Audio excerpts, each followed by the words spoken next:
Hey, warmer from the below. Welcome to Ball Las Vegas for Coast to Coast Hoops with myself, Greg Heaps Peterson, now part of the VSiN Family Podcast. We've got a great podcast for you. We're going to be joined in segment number 2 by Ryan McIntyre. He does such great work over at the Sports Gambling Podcast Network. We're going to be talking about how the Steele Venters injury is going to be impacting Gonzaga for the rest of the season.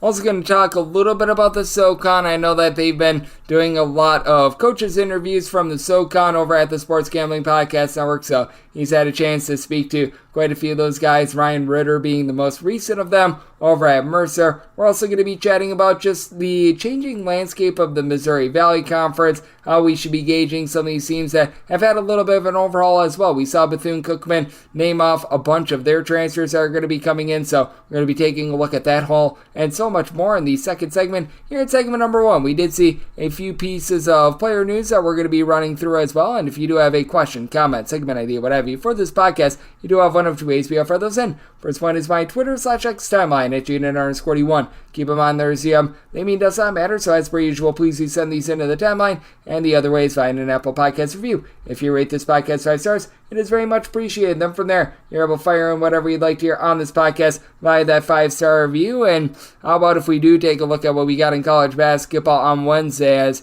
did not get in any of those Twitter/X questions. Would really like you guys to send in a few of them so that way I know what you want to hear on the podcast, so that way I can best get you prepared for the upcoming college basketball season, because I don't know what you want to hear unless if you do sound it in, so please do help me out there and do send in those Twitter/X questions. But you've got Kareem, I will try to say this last name correctly, Elgizewe. He was over in the country of Egypt playing for Al Ali. He is going to be signing with Tarleton State. We've seen a few guys from the country of Egypt come over and play college basketball. Actually, I believe was on the Egyptian Olympics team, so that helps out a little bit. He was partaking in like the African Championships, so this is a guy that's pretty, shall we say, well-traveled, and when he was playing for the African Championships, he was averaging about 4.5 points per game. He had 6'4", is a relatively solid three-point shooter from all accounts. Don't have a lot of intel as to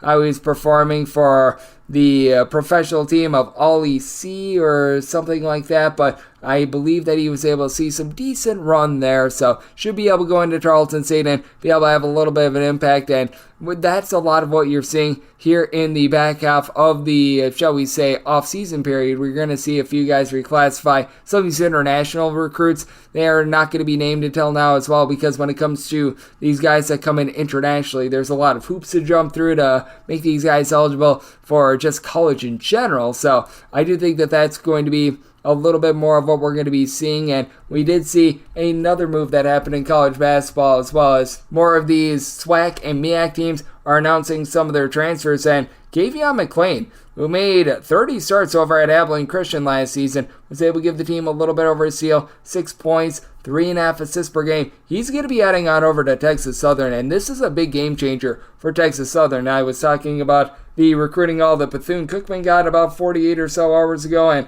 that should be able to make them rock solid in this conference. And as we know, SWAC, typically a conference that is vying for a 16 seed, unfortunately, in the NCAA tournament. But for Texas Southern, this is going to be a nice gift for them. They return a lot of that core that was able to make the NCAA tournament from a few seasons ago, a core that had quite a few guys I thought were very solid. You had Kenny Hunter, who is at 6'8", a relatively solid rebounder for this team. They're getting in Jalen Jackson-Posey, who, when he was over at Stephen F. Austin a few seasons ago, shot 40% from three-point range. Dwayne Posey comes in from Alabama State. He was a nice double-figure scorer over there. Grayson Carter is someone that's able to rebound for this team. Texas Southern was miserable towards the beginning part of the season, but Johnny Jones got them going towards SWAC play, and I do think that we can see much of the same once again this season, and with being able to bring in Jackson Posey, that should be able to help out a core that has never really been that great at three-point shooting. And for McLean, he himself only about a 30.5% three-point shooter, but should be able to help get these other guys the ball, and I do think that this is going to be a rock-solid add, being able to bring in a starter from Abilene Christian into the fold when you're a SWAC team like this. I do think that that is going to pay dividends for them. So that's what we did see in college basketball on Wednesday. And coming next, how about if we do take a look at some of these teams that are announcing their transfer portal hauls a little bit late? What leads into that? When can we expect to see a little bit of chemistry with these teams teams as well, because with the late announcements that you're going to be seeing from some of these MEAC/SWAC teams, it's unknown when these guys committed to school, and we've got a man with a little bit more intel than myself on that, as Ryan McIntyre was a part of a pair of coaching staffs over at West Virginia and South Carolina, so we're going to be talking about that and so much more on the flip side here on Gonzaga Seats with myself, Greg Peterson, now a part of the Decent Family Podcast.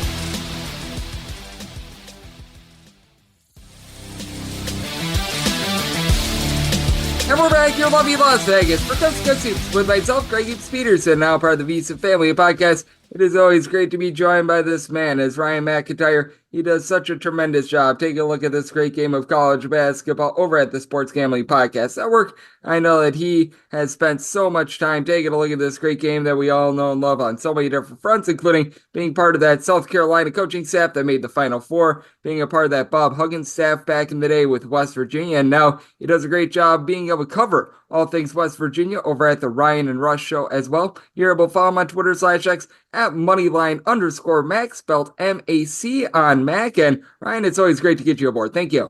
I appreciate you having me, Greg. We're getting closer to November 4th. We are getting closer, and we're getting closer to having answers on what these rosters are all going to be looking like. And unfortunately, we did get some bad news on Tuesday with Gonzaga being without Steele Venters for the entirety of the season. And want to get your thoughts on this, because with Gonzaga, I don't think that this is going to be a crippler that takes them like outside the top 25 or anything like that. But I think that that would be a little bit of an overstatement. But I do think that it's rough when you have a guy that's returning for a second year in the program, even if it was just standing on the sidelines last season, to have him now out for the season. I do think that that hurts Gonzaga, and especially from a depth perspective as well.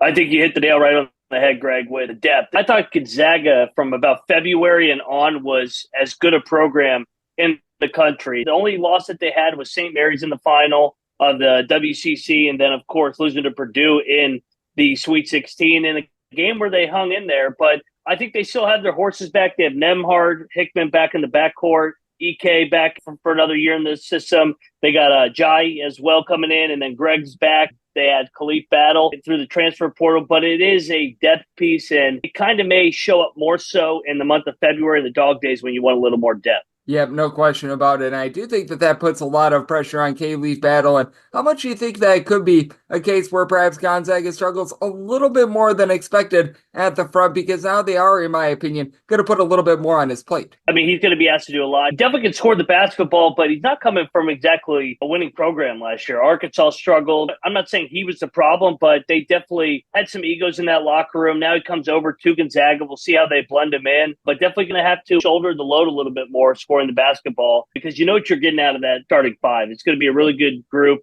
a very veteran group, but they need the depth to get to where they want to come March. Yep, I do think that that's going to be a little bit of an issue for them, but I still do think that the Gonzaga outlook is very bright because of something that we talked about a little bit earlier. They just bring back so much from a season ago, and how big do you think that that is going to be this season, where we saw another record amount of transfers? We're seeing all sorts of hoopla in terms of these teams that are going to be going to different conferences, in terms of coaches having to just rehaul rosters. And for Merck View over there at Gonzaga, they get to pretty much be in a good position where they're not a fish out of water, unlike so many schools in this day and age where there has been so much turnover, both in terms of conferences and the rosters here in the offseason.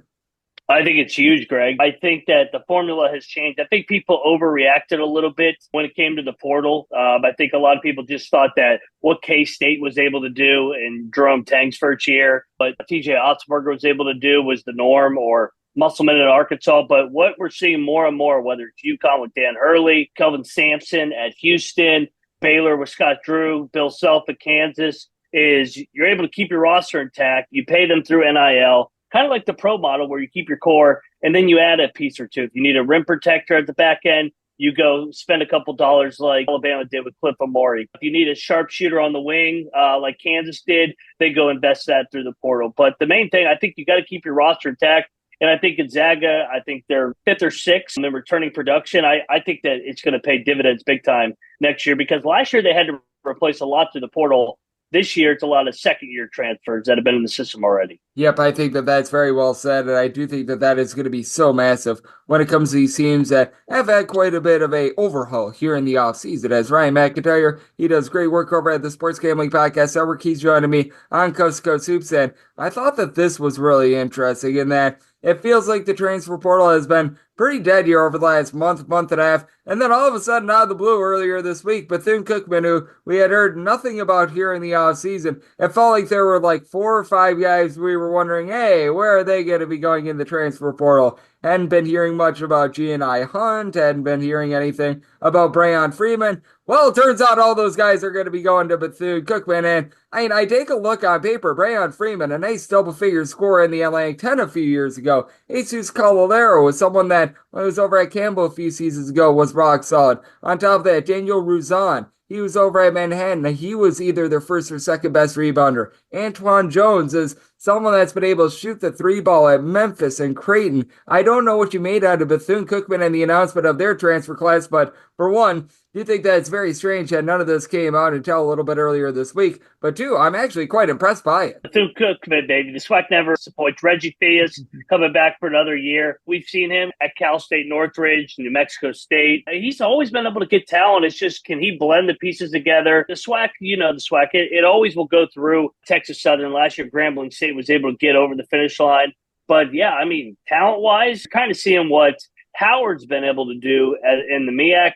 Now, Reggie Theus doing it at Bethune-Cookman. Yeah, it is going to be so interesting to see. And I always do think that it is so interesting to try to get prepared for the upcoming season when it comes to some of the smaller schools, because we do notice at the low/mid-major level, there are a few teams like Bethune-Cookman that they are not going to announce their transfers until very late in the offseason. And those are, in my opinion, the hardest teams to be able to handicap, just because you have less time to be able to take a look at them. And while Bethune-Cookman has a lot of talent, I have no idea when these guys joined the program, because I don't think that it was in super late August. But the question becomes, did they decide that they were going to be going there in like late April, early May, and it never came out? Or was it like early/later on in the summer? It's a great question. I would say somewhere in the middle, maybe a gentleman's agreement. Maybe there's some academics that they're trying to navigate. Of course, Bethune-Cookman being an HBCU, you have some other requirements. It's no secret that these institutions struggle financially. So maybe there was something, a creative way to get them on campus via NIL. I'm not sure what the setup is.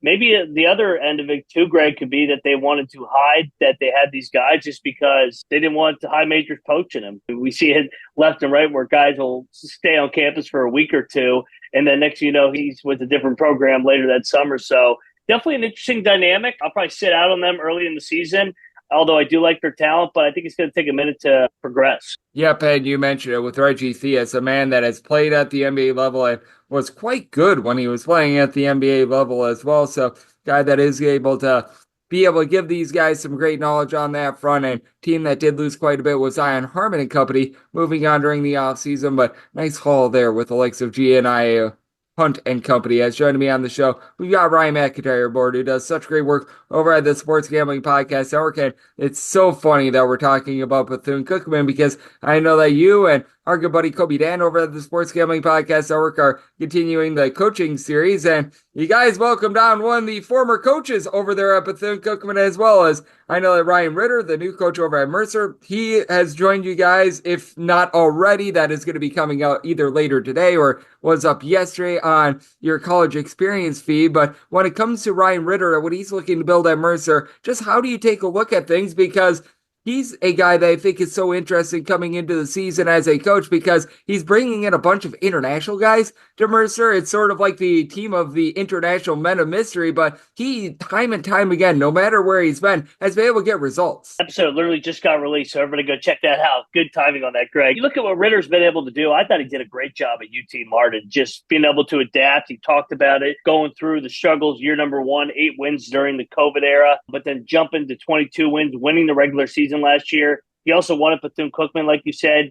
And I love Greg backing guys that have a junior college start. I think if you started at the JUCO level, you know how to get more out of less. And then when you're able to get a special job or you move on to the next level, it's like, hey, man, this is great that I have all these resources, but I'm still going to grind like I'm at the JUCO level. There's so many success stories, whether it's Chris Beard, Brad Underwood, and just the list goes on, and a bunch of really good guys at the mid-major level that I think are just going to continue to win that have a JUCO background. So I definitely like Ritter. Mercer, I'm not sure how good they are going to be in year number one, but I kind of want to back them in January and February when he has a couple games of film and he can put his thumbprint on this team, and they know what to expect from him and his staff. Yeah, and I thought that it was so interesting that UT Martin to replace him. It feels like they've got like 10 international guys that are going to be coming into their program. That's going to be interesting as well as they went to a little bit more of a junior college level as well. And that entire SOCON, I think, is going to be interesting as well because just taking a look at Mercer, they're going to be bringing in Ahmad Robinson, who nice open figure score over at New Hampshire. They do have a few guys from the international game. They bring in Petras Petajimas, who hopefully I said that name correctly. He was at Dayton last season, didn't necessarily put up big numbers, but he's a guy with upside as well. I look at that entire SOCON conference. I think that that's what a lot of the conference is. A lot of upside and a lot of just in general good coaches with maybe some unproven pieces on a lot of those rosters. And a lot of really good coaches too. I mean, we talk about it. Bucky McMillan at Sanford, what they were able to do last year. They're chaotic pace. Their niche, it's been successful down there in Birmingham, almost beating Kansas. Chattanooga is always good with Dan Earl. ETSU, we have Brooks Savage on. That program is always good. They bring back a ton in year number two of his era. Furman, I mean, they won an NCAA tournament game 2 years ago. Greensboro with Mike Jones. You got to think that they'll be back in the mix with all the resources they have. You just have some also guys at the bottom too in VMI and Citadel that they face so many challenges because of the military restrictions, but I think that they're getting older, and that's the only way for those guys to win. And both those coaches decently like their team because they're not playing with freshmen and sophomores anymore. They got some sophomores and juniors. Yep, that is so key for them because when you have a military institute like the Citadel VMI, who you just mentioned, they aren't going to be bringing in top flight guys out of the transfer portal or anything like that. That just simply is not an option. You're not getting a whole bunch of Citadel NIL money or anything like that. So that is certainly playing to their detriment. But I think that this is going to be interesting as well because another guy that you guys are having on the coaches carousel, the coaches series that you guys are doing is Scott Nagy. And it's going to be such an interesting year for Southern Illinois because they bring in Scott Nagy, who was over at Wright State, played an up-tempo style, and I think I'm being fair here when I say that Wright State was one of the best mid-major offenses in all of college basketball, and well, their defense was not one of the best in mid-major college basketball, and now takes over a Southern Illinois program that was as slow as molasses last year, a team that typically hangs their head on defense. How do you take a look at a program like that just on the outset, it looks like they're going to be undergoing a change in identity? Absolutely, definitely a change in identity. But I think you got to trust Scott Nagy. He almost has 600 wins in his career. He's the one that really got South Dakota State going before Otzelberger, and then they handed it off to Henderson. But he was able to do it Wright State for 8-9 years. I got to think that he's going to do the same at Southern Illinois.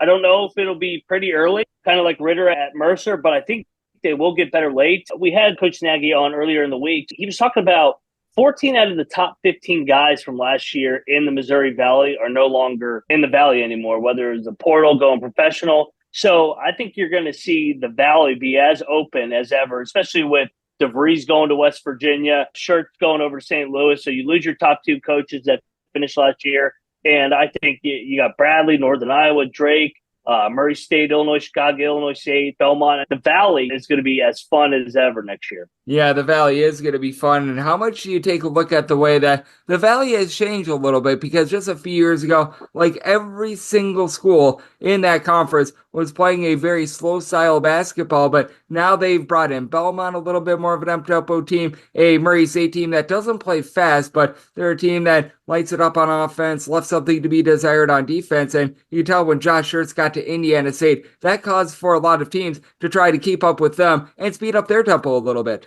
Yeah, he definitely was different. I love teams that are unique in their league. They're hard to prepare for. Northern Iowa has always played slow under Jacobson. They run such good half-court offense. Bradley as well. They want to grind you out. I think you're going to see some more up-tempo. You mentioned it with Nagy going over to Southern Illinois, Murray State and Belmont both coming into the league from the OVC to the Missouri Valley. There's a lot of different styles. I think that maybe the contrarian side might be if you go back to playing slow with so many teams trying to play fast, you may benefit in March. Yep, I do think that can be very beneficial. And what else is very beneficial is getting you on this show, Ryan. You do such a great job take a look at this wonderful game of college basketball. You, much like myself, doing a great job night in and night out, taking a look at things, even in the dead of August, even when the temperature is like 100 plus degrees outside. And I know you and Kobe doing a great job over at the college experience. I love to get people at home know it's all on tap for you and how people can follow along on social media and other platforms. Yes, go check out our coaches series that Greg keeps teasing. We've had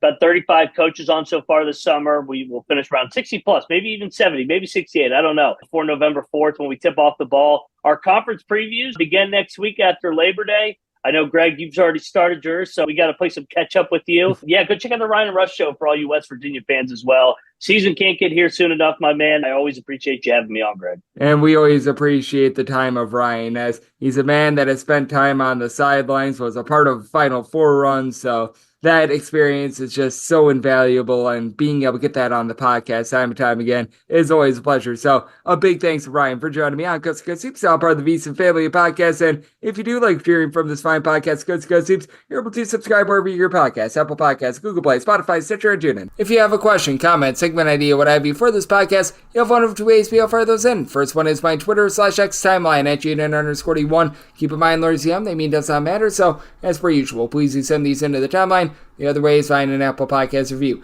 If you rate this podcast 5 stars, it is very much appreciated. From there, you're able to fire in whatever you'd like to hear on this podcast via that 5-star review. And I'm with you guys every single day on this podcast. Regular season, off season, it does not matter. I will be with you guys all 366 days. So I'll be back with you once again tomorrow. Thank you.